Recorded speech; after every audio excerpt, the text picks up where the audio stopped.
What is up, everyone? I'm Jyots from Team Artem, and today I'm going to be talking about the album Fine Line by Harry Styles. Fine Line was Harry's second studio album, which was released in 2018 with the help of Columbia and Erskine Records.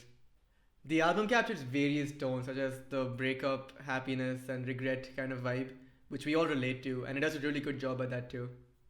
This album had 6 singles. That's absolutely mental, but it clearly did work for them though, because the album debuted at number 3 in the UK charts and number 1 in the Billboard 200.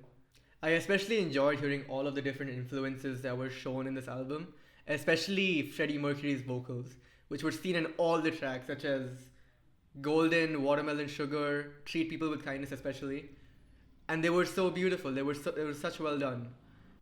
Along with the vocals, considering I'm a guitarist, I absolutely loved enjoying listening to all the funky guitar, all the cool guitar riffs. They were very well done, very well layered, and I enjoyed listening to all of them. The album started off very strong with the track Golden.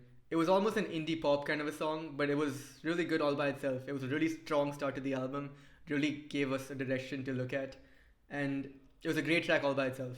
Although the album had a really strong start, towards the middle it started to slow down with tracks like Cherry and Falling. It is really at this stage where Harry adds the more personal and intimate elements to the album. You can really hear his voice soar through, and it's very touching. None of this stopped me from enjoying the album though, because we finally reached the track She. She is by far my favorite song in the entire album by a large margin, and it's such a nice track by itself. It's a 6/8 ballad which uses fancy jazz chords and crazy guitar solos, and everything just works together so well.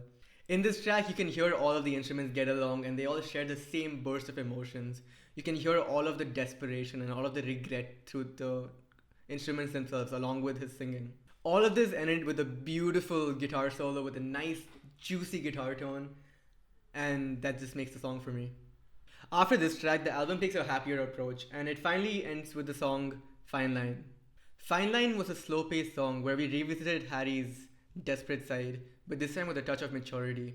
Although it didn't groove as hard as any of the other songs, it was still very much an enjoyable track for me to listen to, and I think it was a really good tone to end the album on.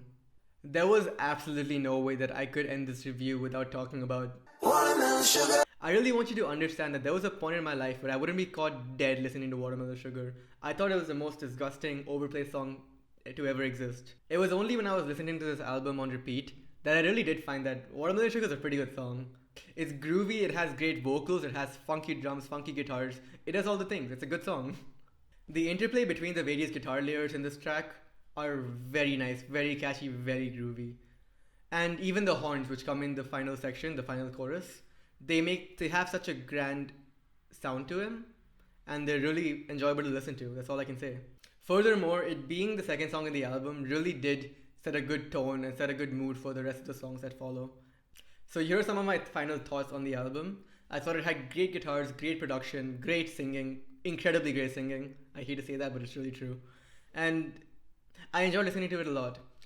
There used to be a time where I wouldn't be caught dead listening to Harry Styles, but I think he makes great music. And I enjoyed listening to his own style of music. It was really nice.